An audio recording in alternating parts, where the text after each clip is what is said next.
bienvenue à un nouvel épisode de Al-Shaq Al-Awsatlana, notre Moyen-Orient, un moment crucial dans l'histoire du Moyen-Orient moderne. Le plan en 20 points de Trump, désormais réduit à 19 points, est-ce un plan de paix ou un pacte de mort entre le Hamas et ses sponsors du Moyen-Orient, la Turquie et le Qatar, fidèles des frères musulmans? Ce n'est pas ce que cela paraît.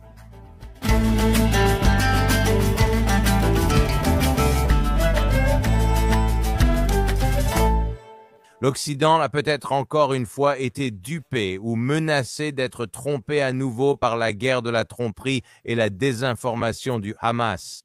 C'est le djihad dans un contexte diplomatique. Personne n'en parle mieux que mon ami et partenaire de longue date, Khaled Abou Touameh, le plus grand analyste du Moyen-Orient sur le monde arabe et les affaires palestiniennes. Khaled, il y a beaucoup à analyser ici parce que ce que l'Occident entend et voit ne reflète pas ce qui se passe réellement sur le terrain.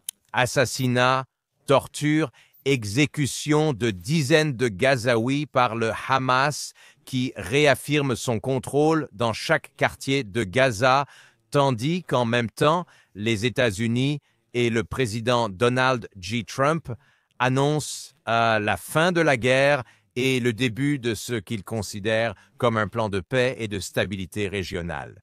Mais à mon avis, Khaled, rien ne va se stabiliser. Rien ne sera sûr au Moyen-Orient tant que la question de Gaza ne sera pas résolue.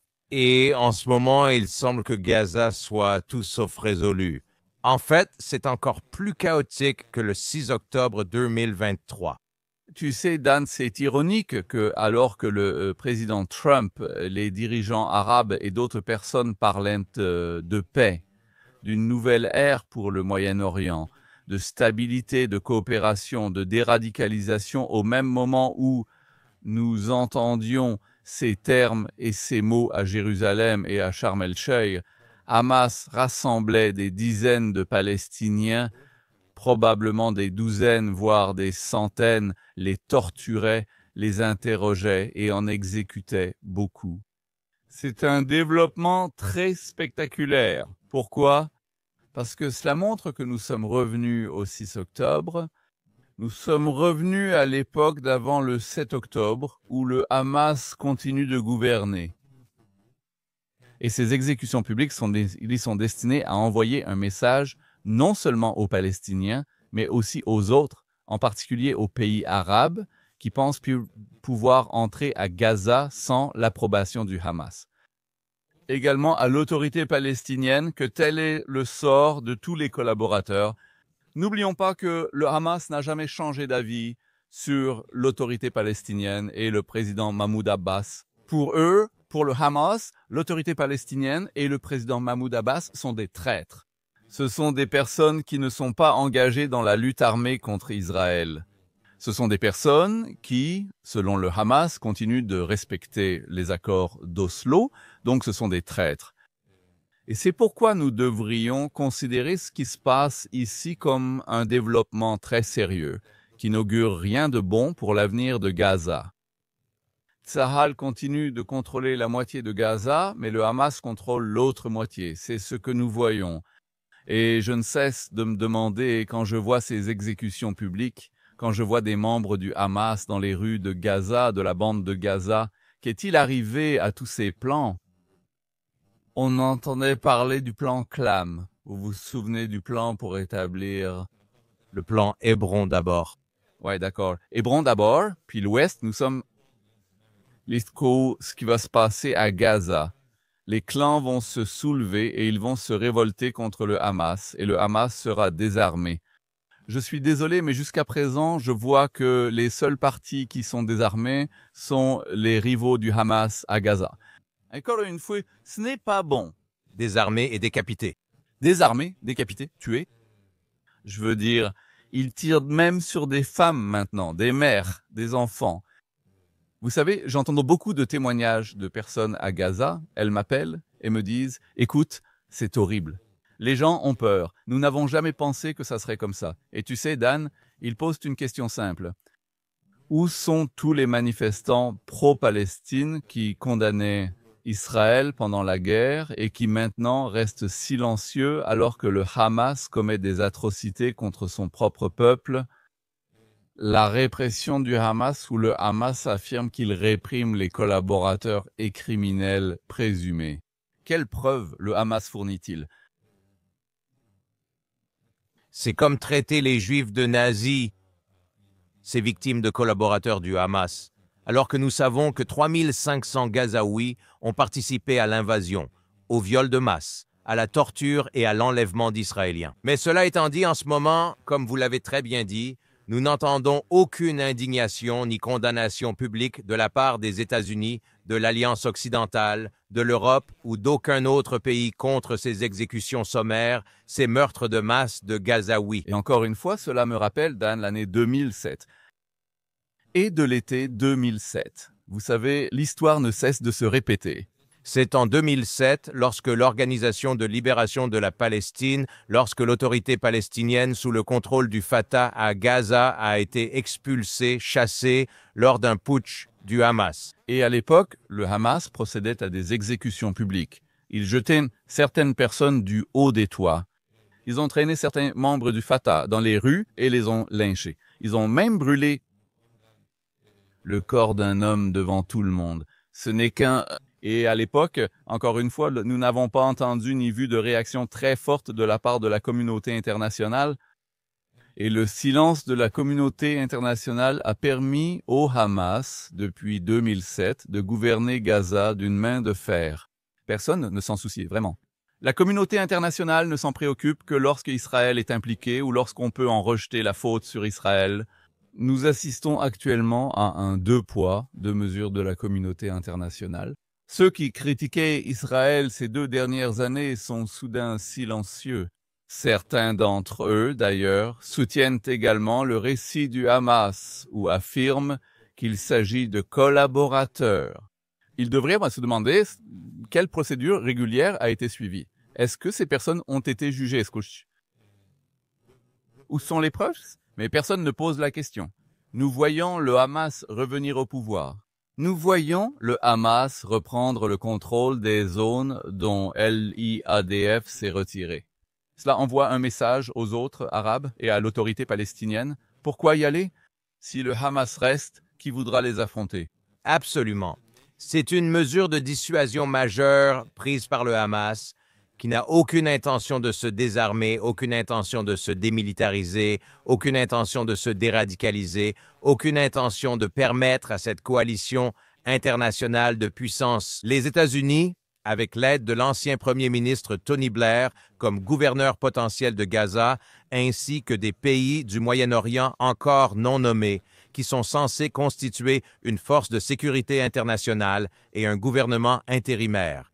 Pour tout cela, le Hamas agit déjà de manière très stratégique, je dois le dire, avec d'immenses plans de guerre cognitive derrière cette campagne de meurtre de masse pour empêcher toute avancée. Permettez-moi simplement de faire une remarque rapide, de revenir un instant en arrière. Je pense que, selon nous, l'accord sur les otages était une occasion de ramener tout le monde à la maison d'un seul coup, en tout cas tous ceux qui étaient encore en vie. Et ils sont effectivement revenus vivants. C'était aussi la stratégie du Hamas. Donc, à ce moment-là, on ne peut pas dire que c'était une victoire totale. C'était un répit momentané. C'était un échange d'otages innocents contre des terroristes meurtriers de masse, 250 d'entre eux, des terroristes condamnés à perpétuité dans les prisons israéliennes et 1700 autres prisonniers de sécurité palestiniens qui ont été libérés. Mais Israël a vraiment saisi l'occasion de ramener les otages vivants parce que, du point de vue d'Israël, cela lui a permis de retrouver un certain levier militaire. Il contrôle bien plus de 50% de la bande de Gaza. Il bénéficie d'une profondeur stratégique et de frontières sûres en restant bien à l'intérieur de Gaza, même sur la ligne jaune. Israël a également renforcé encore davantage sa relation avec le président Trump parce que le président Trump voulait que cela se produise. Des incitations régionales sont également en jeu ici. Nous recevons des rapports indiquant que le ministre Ron Dermer est en contact étroit avec plusieurs candidats à la normalisation. Et bien sûr, l'objectif principal, l'Arabie saoudite avait besoin que ce plan en 20 points se réalise pour envisager de normaliser avec Israël. Il y a donc tout un aspect régional ici, où le président Trump mène ce que j'appelle son plan de guerrier économique pour stabiliser et apporter la prospérité à travers le Moyen-Orient. Et il voulait se débarrasser de ce qu'il appelait le casse-tête, qui était, de son point de vue, un casse-tête tactique pour le Moyen-Orient, à savoir Gaza. Nous revenons à la situation actuelle. Ici, après avoir dit qu'Israël devait conclure cet accord, le Hamas voulait aussi conclure cet accord afin d'en arriver à la situation actuelle, gagner du temps et, d'une certaine manière, essayer de coincer Israël en utilisant ses propres partenaires arabes, la Turquie, le Qatar, voire l'Iran en coulisses et d'autres, non seulement pour gagner du temps, mais aussi pour tenter de coincer Israël qui devra peut-être recourir à la force militaire, car comme vous l'avez dit dans cette émission, il n'y a pas d'autre moyen de nettoyer Gaza autre que l'action militaire israélienne et la relocalisation humanitaire volontaire, encouragée, motivée et incitée de la majorité des citoyens de Gaza vers des pays tiers, de sorte qu'il ne resterait plus que le Hamas dans la bande. Le Hamas peut être vaincu et détruit, et il faudrait 60 à 80 milliards de dollars pour reconstruire Gaza, mais sans la plupart de ses habitants. 2 points ici, Dan, que nos téléspectateurs doivent prendre en considération. D'abord, quelle est la stratégie actuelle du Hamas? Leur stratégie est de maintenir leur capacité militaire à l'intérieur de Gaza, de conserver une certaine présence sécuritaire, probablement après s'être rebrandé. Il pourrait créer une nouvelle milice ou une nouvelle force de sécurité, lui donner un autre nom, puis dire « Oh, ce n'est pas Azidine al-Qassam. Voici la nouvelle force de police palestinienne. » Le Hamas est prêt? Est prêt à permettre à un gouvernement technocratique, dit indépendant, d'entrer à Gaza. Mais cela ne veut pas dire que le Hamas est prêt à céder le contrôle sécuritaire de Gaza. C'est la première chose. Ce qui signifie qu'ils maintiendront le contrôle à travers ces organisations. Ils veulent co-créer le modèle libanais, le modèle du Hezbollah, où il y a un gouvernement et ensuite un État dans l'État. Vous avez le Hezbollah soutenu par l'Iran, qui agit en fait comme un État parallèle à l'intérieur du Liban. C'est exactement ce que le Hamas cherche en ce moment. Et il semble, vu la tournure des choses, que la communauté internationale va dans ce sens, qu'elle l'accepte presque. Personne ne dénonce les forces de sécurité du Hamas déployées dans toute la bande de Gaza, qui arrêtent des gens, les exécutent et les torturent publiquement. Donc, le Hamas a le sentiment d'avoir le feu vert de la communauté internationale et en particulier du président Trump pour continuer ses crimes, d'abord contre les Palestiniens et pour rester au pouvoir à Gaza. Maintenant, écoutez très attentivement encore une fois ce que dit le Hamas. Le Hamas dit que nous ne remettrons nos armes qu'à une partie palestinienne ou après l'établissement d'un État palestinien. Alors, à quel parti palestinien vont-ils remettre ces armes? Le Hamas va-t-il remettre ses armes à l'autorité palestinienne, sur les cadavres de l'autorité palestinienne? Le Hamas, s'il doit remettre des armes à un groupe palestinien, ce sera au djihad islamique, aux factions de la résistance populaire ou à l'un de ceux-là, des groupes terroristes à Gaza. C'est donc un point à prendre en compte. L'autre point que je voulais mentionner était l'implication du Qatar et de la Turquie. Nous voyons que jusqu'à présent, et j'espère me tromper, mais il semble diriger les efforts pour stabiliser Gaza ou reconstruire Gaza. Dans les premiers jours après le cessez-le-feu, nous avons vu des bulldozers avec des drapeaux qataris à l'intérieur de Gaza. Nous avons également entendu parler d'un Turc. Mission de sécurité, je ne me souviens plus exactement. Celle qui est sur le terrain. Oui, j'arrive. Écoute, tu sais, ça m'inquiète parce que je préfère voir les Émirats arabes unis, l'Arabie saoudite et d'autres à Gaza. Mais ces deux pays sont connus pour soutenir les frères musulmans. Ils ont soutenu le Hamas. Et cela donne l'impression que nous sommes revenus à la case départ. Si vous ramenez le Qatar à Gaza, cela veut dire, vous savez, que avez-vous accompli? Donc c'est quelque chose que nous devons examiner. Et l'administration Trump et d'autres doivent insister pour qu'une force multipartite ou d'autres partis soient impliqués. Ne laissez pas cela aux Qataris et aux Turcs parce que c'est mauvais. Cela n'apportera pas de déradicalisation. Cela n'apportera pas de pragmatisme radical. Cela encouragera en fait le djihad contre Israël. Ces deux pays, par leur rhétorique, par leurs actions, sont très anti-Israël. Ils sont ouvertement affiliés et alignés avec des groupes islamistes. Et c'est quelque chose qui va apporter plus d'extrémisme à Gaza, leur forte implication à Gaza. Vous savez, il faut considérer l'influence turque et qatari ici comme faisant partie d'une lutte de pouvoir régionale, où d'un côté, vous avez l'Arabie saoudite, l'Amérique, les États du Golfe, et d'un autre côté, vous savez, le Qatar, comme nos téléspectateurs s'en souviennent peut-être, qui a été complètement mis à l'écart et isolé pendant 4 ans, de 2017 à 2021, sous la direction de l'Arabie saoudite et du reste de la Ligue arabe. Ils ont été expulsés. Même le président Trump s'est publiquement opposé à eux dans une déclaration, je crois, en 2016. Je l'ai vu, vous savez, ça circule. Vous voyez, il accuse le Qatar de soutenir le terrorisme, l'extrémisme et des choses comme ça. Le Qatar a-t-il vraiment changé au fil des années? Je ne pense pas. Le Qatar est le même Qatar d'ailleurs. Ils ne vont pas changer leur idéologie juste pour apaiser Trump. Ils savent de toute façon que Trump sera parti dans 3 ans. Le Hamas, le Qatar et la Turquie resteront. Et c'est quelque chose auquel, vous savez, l'administration Trump et d'autres doivent prêter attention.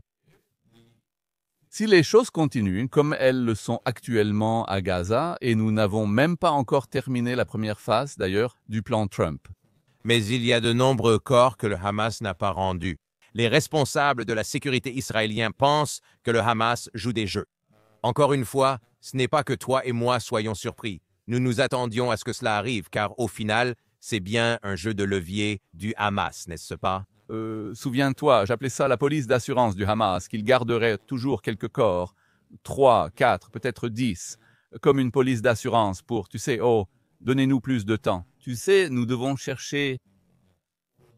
les chercher. Nous avons besoin, donnez-nous juste, tu sais, plus de bulldozers. Nous avons besoin d'équipements lourds. Donnez-nous plus d'aide humanitaire. Ils cherchent à gagner du temps, une tactique classique du Hamas, rien de nouveau. Demandez à l'autorité palestinienne ou à d'autres Arabes ayant traité avec le Hamas, ils le connaissent bien. Donc, si nous n'avons même pas encore atteint la première phase de l'accord de Trump, pouvez-vous imaginer ce qui va se passer lorsque nous commencerons à parler d'une force internationale de stabilisation à Gaza? Pouvez-vous imaginer ce qui va se passer lorsque nous parlerons du désarmement du Hamas à Gaza? Imaginez ce qui se passera quand nous évoquerons l'installation d'un nouveau gouvernement à Gaza. Le Hamas dit déjà qu'il n'acceptera aucune partie non palestinienne, ce qui veut dire non à Tony Blair, non aux experts internationaux. Non à l'Arabie saoudite, Bahreïn, Émirats, non à... Et non au président Trump, qui est censé présider le Conseil. Je crois que ça s'appelle le Conseil de la paix. Oui, le Conseil de la paix et de l'Est, oui. Il est président, il devrait donc les interpeller et demander « Que voulez-vous dire ?» Je suis le président, c'est moi qui dirige ici. Mais le Hamas, il faut écouter très attentivement ce que le Hamas dit en arabe. Et je ne sais pas qui informe les Américains et les Européens sur les positions du Hamas, mais ils doivent prêter attention à ce que le Hamas dit en arabe. Et en arabe, cela sonne complètement différemment de l'idée qu'ils se font du Hamas et des intentions et des plans futurs du Hamas à Gaza. Vous savez, Khaled, une partie de cette évolution, je l'appellerais la stratégie fantôme du Hamas. La stratégie fantôme signifie ils se sont retirés leur tenue militaire et ils deviennent maintenant des terroristes armani en vêtements civils de créateurs. Vous les voyez marcher dans les rues de Gaza. Ils se sont rebrandés comme la force de sécurité de Gaza ou la force de sécurité de Gaza. Et vous voyez de nombreuses photographies prises par des journalistes internationaux les montrant debout, paisiblement, comme s'ils étaient une sorte d'agents de la circulation au grand carrefour de la ville de Gaza. protégeant le peuple de Gaza, eux, en tant que nouvelle force refaçonnée et rebrandée. Mais ce qu'ils font, en plus d'assassiner des opposants politiques, c'est d'opérer à travers leurs propres intermédiaires dans l'ombre, qui disposent de beaucoup d'armes, de beaucoup de munitions et de beaucoup d'influence, quartier par quartier. Et ils gagnent du temps, parfois même des mois, pendant qu'ils se reconstruisent, se réapprovisionnent leurs forces. Et donc, il est crucial que l'Occident n'avance pas et ne commence pas la réhabilitation et la reconstruction de Gaza tant que cette stratégie du Hamas n'a pas été révélée, qu'ils n'ont pas été vaincus et éliminés de la scène. Il n'y a aucun moyen possible. L'ironie ou le paradoxe ici, c'est que le Hamas veut aussi retarder, même s'il souhaite, la réhabilitation et la reconstruction de Gaza. Pour l'instant, ils veulent plusieurs mois pour se réhabiliter. Et chose amusante, ils reconnaissent que Trump, qui a déclaré l'autre jour, juste après la libération et la récupération des otages, que la deuxième étape commence maintenant. Donc, d'un côté, Israël doit profiter de l'élan afin de ne pas perdre l'attention et l'engagement du président Trump pour forcer le Hamas à essayer de respecter et de mettre en œuvre certaines des 19 points du plan dont nous venons de dire qu'il est pratiquement impossible à réaliser. Et en même temps, le Hamas fait tout ce qu'il peut pour gagner du temps. Donc, d'une certaine manière, cela nous ramène vraiment au 6 octobre. Même si Israël a une meilleure position militaire, nous avons récupéré nos otages vivants. Nous n'avons pas récupéré la plupart des otages assassinés. C'est exactement là où le Hamas veut que son ennemi soit contenu. Il est donc important pour Hamas de montrer qu'Israël a échoué à obtenir une victoire totale. Deux de ses objectifs. Premièrement, retirer Hamas du pouvoir. Et deuxièmement, détruire les capacités militaires de Hamas. Donc, quand vous voyez 10, 15 ou 20 terroristes du Hamas en uniforme dans les rues de Gaza, cela vise à envoyer un message au monde et aux Palestiniens. Vous voyez, le Hamas est toujours là. Israël n'a pas atteint son objectif. Quand le Hamas dit « je veux contribuer au gouvernement technocratique qui va arriver à Gaza et j'ai besoin d'approuver ses membres », le Hamas dit en réalité que les tentatives de nous exclure de la gouvernance, du gouvernement ou de l'administration de Gaza après la guerre ont échoué. Et c'est là que l'administration Trump en particulier doit les interpeller. Tôt ou tard, l'administration Trump découvrira la tromperie du Hamas. Ils découvriront le double discours et ils découvriront les véritables intentions du Hamas. Les véritables intentions du Hamas sont de rester au pouvoir, de conserver leurs capacités militaires et de les reconstruire. Donc l'administration Trump, les Européens et les Arabes impliqués dans tout ce processus doivent se poser la question suivante. Allons-nous vers la reconstruction de Gaza ou vers sa réhabilitation et la reconstruction du Hamas? Et c'est une question très importante et il faut tracer une ligne claire entre ces deux choses. Réalité. Vous savez, le président Trump, qui ne veut en aucun cas passer pour un pigeon ou un naïf, continuera ses déclarations, appelons-les, déterminées ou même pugnaces. Mais en même temps, je pense que Israël et l'Occident se sont placés dans une position très très difficile dans laquelle Israël va très probablement devoir prendre des mesures militaires afin d'atteindre son objectif. Et il faudra qu'ils insistent pour que Jared Kushner et le président Trump leur donnent des engagements fermes soutenant les déclarations. Et même, je dirais, je ne parlerai pas de 200 soldats, mais de 20 000 soldats américains. Si nous voyons 20 000 soldats américains à Gaza mettre en place un système, je pense que cela enverrait un message très fort à tous les partenaires de la manière dont le président Trump a sa manière militaire déclarative. Ou même une force arabe Qu'en est-il d'une force arabe? Comment ai-je vu une quelconque force arabe qui affrontera le Hamas tant que... Bien sûr que non. Je pose juste la question, tu sais, de façon rhétorique. Oh, je dis, où sont les Arabes? Oui, où sont les Arabes? Et disent, pourquoi eux? Pourquoi faut-il envoyer des troupes américaines à Gaza? Quelle est la réponse? C'est une question culturelle importante. La réponse, c'est que, vous savez, certains Arabes ne se soucient pas vraiment des Palestiniens, à part en parole. Ils ne leur offrent aucune aide. Ils considèrent les Palestiniens comme des fauteurs de troubles, comme des gens qui vous poignarderaient dans le dos. Ils évoquent sans cesse le soutien palestinien à l'invasion du Koweït par Saddam Hussein comme un très bon exemple de la trahison palestinienne. Ils font aussi souvent référence à l'implication des Palestiniens dans la provocation du chaos et de la guerre civile dans certains pays arabes, la Jordanie, puis plus tard le Liban. Il y a une totale méfiance envers la direction palestinienne d'ailleurs, que ce soit l'autorité palestinienne ou le Hamas. Beaucoup d'Arabes, ou je dirais plutôt les gouvernements arabes, plus que les peuples arabes, ne prennent pas la direction palestinienne au sérieux.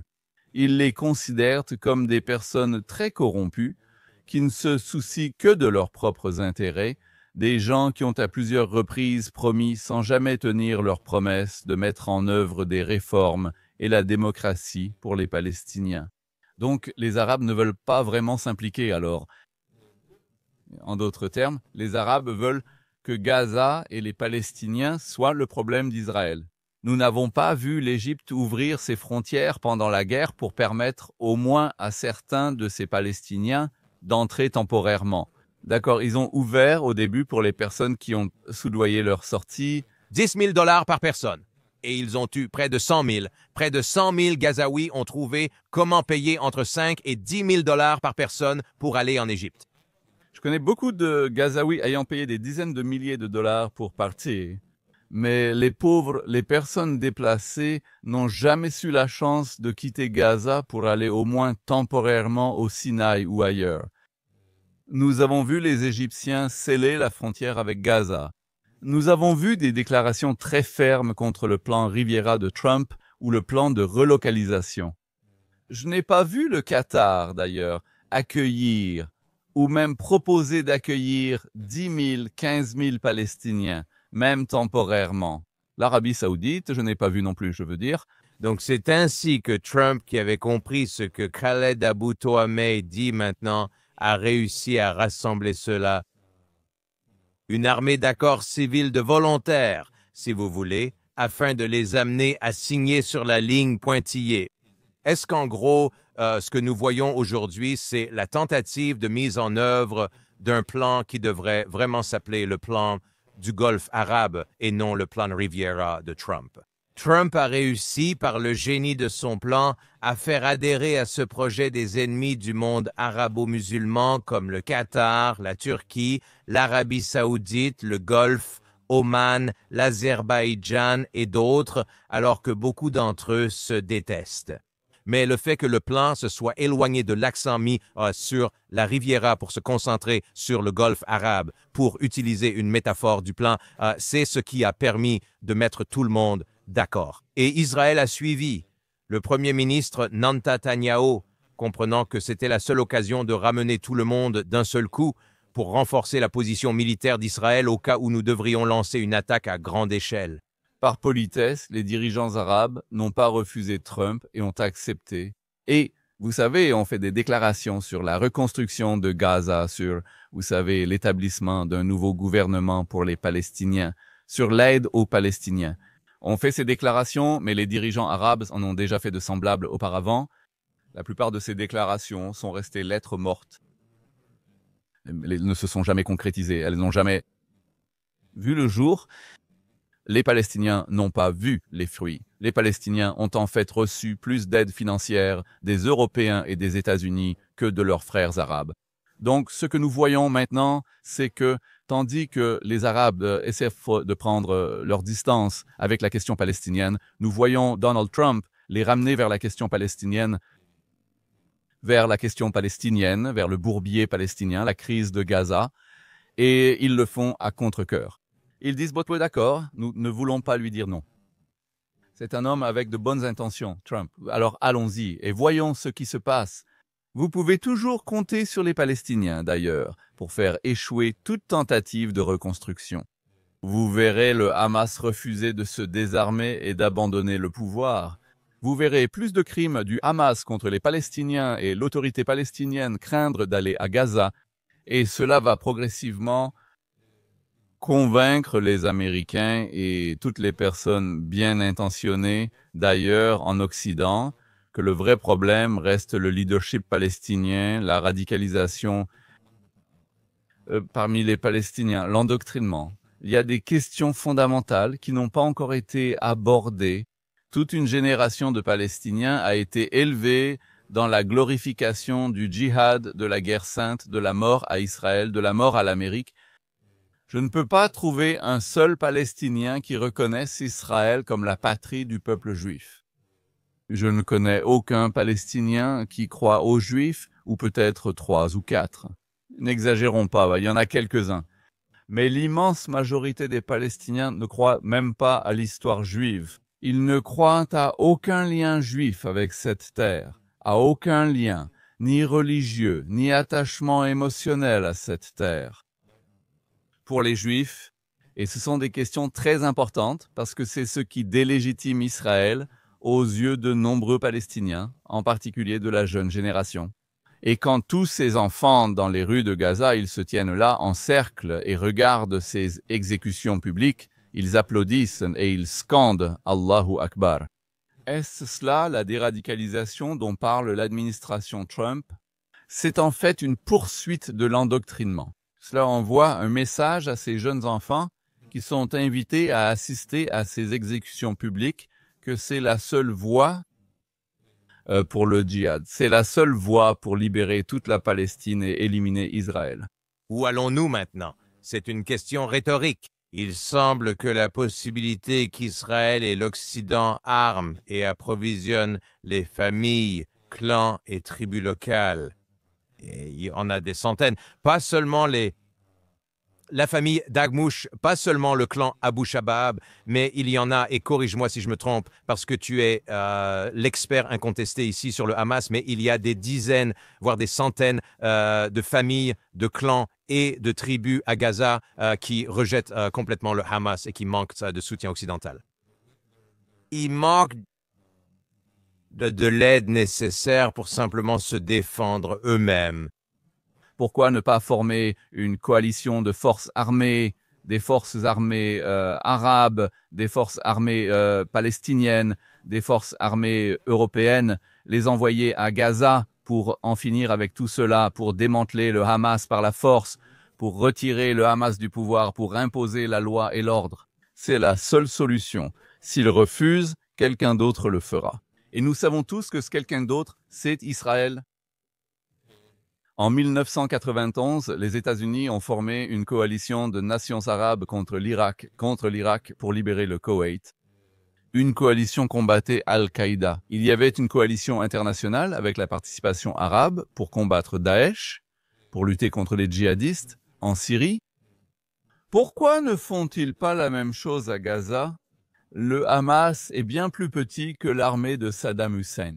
Le Hamas est bien plus petit que le Hezbollah, que Daesh, que Al-Qaïda. Pourquoi alors tant de réticence concernant Gaza et les Palestiniens? C'est pourtant la meilleure manière de les aider. Mais rester à l'écart et regarder le Hamas pendant qu'ils exécutent des gens, ce n'est pas seulement une question de meurtre ou d'exécution de personnes. Il s'agit d'envoyer un message à toute la population palestinienne ainsi qu'au monde arabe et aux masses musulmanes islamiques. Regardez qui dirige. Voilà la victoire. Quand ils disent que nous tuons des collaborateurs présumés avec Israël, ils s'adressent en réalité à Mahmoud Abbas et à d'autres Arabes. Si vous osez collaborer avec Israël, voilà ce qui vous arrivera. C'est donc un message très fort que ces exécutions envoient.